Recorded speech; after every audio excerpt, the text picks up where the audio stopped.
Taylor Swift is clearly number one at the box office this weekend, but did she fall short of expectations? I'm Adam, this is Does It Hold Up? Box Office Edition. Let's take a look at what happened at the theaters over this weekend. In first place, you guessed it, there's no surprise here, it's Taylor Swift's The Eras Tour, taking in $92,804,678 in its opening weekend, which is low. Much lower than probably a lot of people anticipated. I know last week I took a shot in the dark and I said that it was going to open up to around 110 million after it added more showtimes, including late night Thursday showtimes that it didn't originally have planned. I thought for sure that meant it was going to have a huge opening. And don't get me wrong, 92 million is a very big opening. Plenty of movies would love to open to that. But this one had a weird expectation to at least hit 100 million, and it falls really short of that.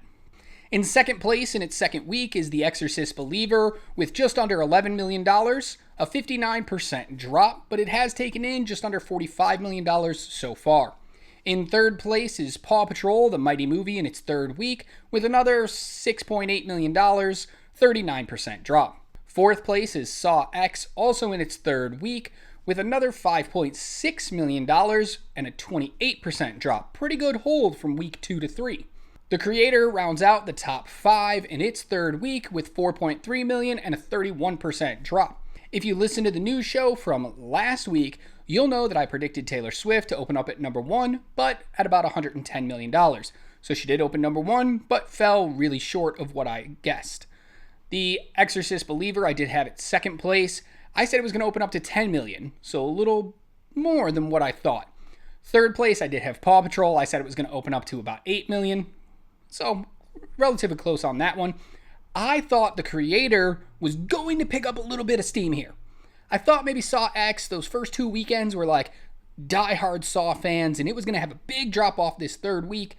So I put The Creator in fourth place, making about $5 million, and I put Saw X in fifth place, making about $4.8 million. And I was wrong there. Saw X did $800,000 more than I thought it was going to, and The Creator did $700,000 less than I thought it was going to. I'm super shocked by The Creator. Every time these charts come out and I see the numbers, I keep thinking, it's an original IP. When is somebody going to take note? And when are people going to go back to the theater and see this movie? When are they going to give up on all this other stuff that clearly isn't doing that well either? When are they going to give this one a chance? I know I didn't like the movie, but I know a lot of people who did. And the audience just isn't there. Nobody is going to see this movie. It's going to drop into 6 to 10 next week, and it's very possible that that's going to be the last week it stays in the top 10. Very interesting. In sixth place is The Blind in its third week, a movie that blows me away. I thought it was going to fall out of the top 10 after its opening week, and yet here it is, still at number 6. It takes in another $1.9 million, a 39% drop, but it's made $13.9 million so far. That's pretty good for a movie that nobody asked for, nobody knew was coming, about a love story that started a TV show called Duck Dynasty that nobody's watched in, 10 years? I don't know. When was that show last popular? Number 7 is A Haunting in Venice in its fifth week with another $1.94 million, literally $2,228 behind The Blind. That is the closest race I've ever seen at the box office. But it dropped 28% in its fifth week, and it's not doing that great. Hasn't even cracked that $40 million mark yet. In eighth place is The Nun 2 in its sixth week with $1.6 million, a 38% drop, but it's got a nice total here of just under $84 million. Equalizer 3 is in ninth place with 47% down from last week, and its seventh week, it only manages $950,000. And in 10th place is Dumb Money in its fifth week. It only manages $900,000 and a 58% drop. This is the first time since I started doing the news and talking box office stuff that I've had to report 2 movies, not just one, 2 movies in the top 10 that failed to reach $1 million over the weekend. That's not a good sign. Luckily, we had a movie open up to over 90 million this weekend. Only one movie fell out of the top 10 this week, and that was Hocus Pocus after just 1 week, but that was pretty much expected. It was a special for the 30th anniversary. But it did fall just $17,000 short of beating out Dumb Money to remain in 10th place. So, Taylor Swift, The Eras Tour. It's a huge movie. Not as huge as some expected it to be, but it's still doing really well. But it's not the only concert that's ever made it to a theatrical release. So I wanted to go through and take a look at what are the top 10 concert films in theatrical history. If we go by unadjusted numbers, Taylor Swift is the number one concert film with that $92.8 million. In second place would be 2011's Justin Bieber, Never Say Never, with $73 million. Third place from 2008 is Hannah Montana and Miley Cyrus, Best of Both Worlds, which I still don't get. I still don't get why they made a movie about her being both of the people that she is. I don't know why it wasn't just a Hannah Montana or a Miley Cyrus. I still don't understand what that craze was. I've never watched the TV show. I don't know why she had to be two people. But it took in $65 million back in 2008. In fourth place is One Direction, This Is Us from 2013. Fifth place, Katy Perry, Pardon Me from 2012. Jonas Brothers in sixth with their 2009 concert release. In seventh place, this one's crazy, from all the way back in 1991, it's Madonna's Truth or Dare, which is her concert film way before they were a very popular thing for artists to do. Because if you take a look at that 1 through 6, everything's from the 2000s. The earliest one on that list is 2008. And then you hit here for 1991. Madonna might have been having some good thoughts here. Madonna might have figured it all out. But she made $15 million back in 1991. U2 in 3D from 2008 is in 8th place. Glee. Do you guys remember that show, Glee, and how big of a phenomenon it was? Well, they put out a movie in 2011, their concert version, and it comes in 9th place with $11.8 million, and rounding out the top 10 unadjusted for inflation is another U2 concert film from all the way back in 1988. It's U2, Rattle and Hum. Never even heard of it. But we couldn't stop there. We couldn't just look at the unadjusted numbers. We have to also look at the adjusted for inflation numbers to see how well Taylor Swift is actually doing compared to all these other films. So, if we adjust for 2023 numbers, we get Justin Bieber from 2011 jumps up to first place with $96.9 million. Hannah Montana jumps into second place with $95.7 million. And here's where Taylor Swift lands in third place with that $92.8 million. But they just announced that this weekend there's going to be more showings of her concert. So I have a feeling she's definitely going to make $4 million this weekend, and it's going to push her up into that first place spot. In fourth place, a big jump up from seventh, is 1991's Madonna's Truth or Dare, with an adjusted total of $37.5 million. In fifth place is One Direction, This Is Us. Then Katy Perry, followed by the Jonas Brothers. U2, Rattle and Hum jumps from 10th to 8th place. New to the chart, when adjusted for inflation, is actually Divine Madness, a concert from Bette Midler from 1980. Adjusted for inflation, would have made $20.8 million, putting her in 9th place all time for concert films. Who would have saw that coming? Not me. And in 10th place is the other U2 concert film from 2008, U2 in 3D, with an adjusted total of $18.9 million. So last week I was talking about what other artists are we going to see make concert films. I didn't realize concert films have been such a big thing throughout basically all of history. People have been going to the theater to check out concerts for years now. We have 1980, 1988, 1991 all on this list. But if you noticed, all the highest grossing ones are more recent, even when adjusted for inflation. So, Beyonce has hers coming out December 1st, the Renaissance Tour, the movie.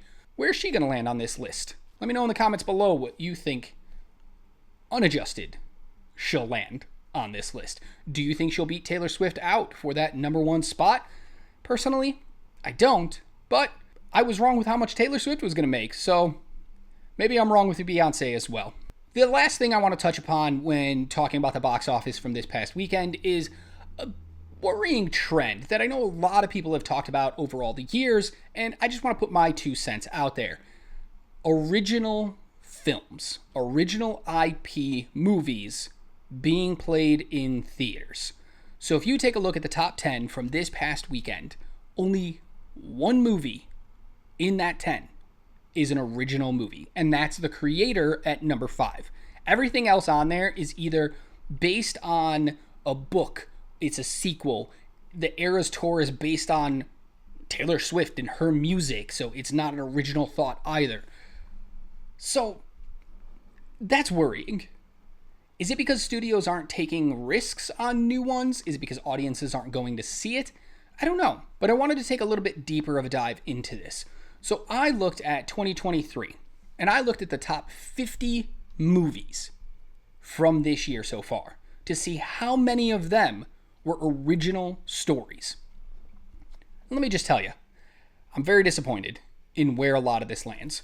So let's take a look at just the top 20 films of 2023 box office grosses to see when do we eventually hit an original movie. First place is Barbie, based on a toy. Second, Super Mario Brothers, a video game. Spider-Man is a sequel. Guardians 3, a sequel. Oppenheimer, based on a true story. The Little Mermaid's a remake. Avatar, The Way of Water, a sequel. Ant-Man and the Wasp: Quantumania, sequel. John Wick Chapter 4. I mean, it says Chapter 4 in the title. Of course, it's a sequel. Sound of Freedom. There we go. Oh, nope, just kidding. It's based on a true story. Indiana Jones and the Dial of Destiny is his 4th outing, so that doesn't count. Mission Impossible Dead Reckoning Part 1 is the 7th in a film franchise, so it does not count. Transformers Rise of the Beasts. Well, it's based on a cartoon and a toy line, and it's a sequel to a bunch of other movies. Or a prequel, I guess? Is it a prequel to the Michael Bay movies, but it's a sequel to Bumblebee?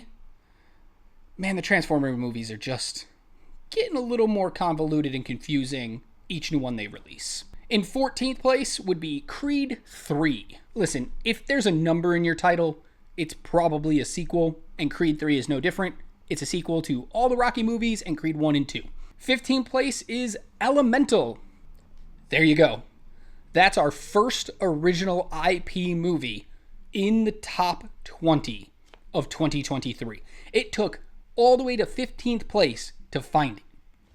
But do we have another one in the top 20? Fast X, sequel. Puss in Boots: The Last Wish, sequel. Teenage Mutant Ninja Turtles: Mutant Mayhem, based on a comic book. Scream 6, sequel. The Flash, based on a comic book and a sequel.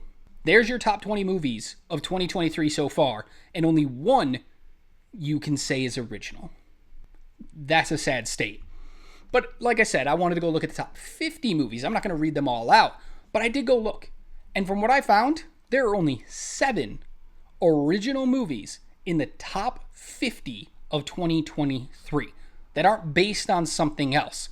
And those are Elemental, Mithrigan, or Megan, Talk to Me, The Creator, Plane, 65, and Asteroid City. There's your 7. But I'm going to give it half a point. There's half a movie out there that's original, and that's Jennifer Lawrence's No Hard Feelings. It's not based on a story or real life, kind of.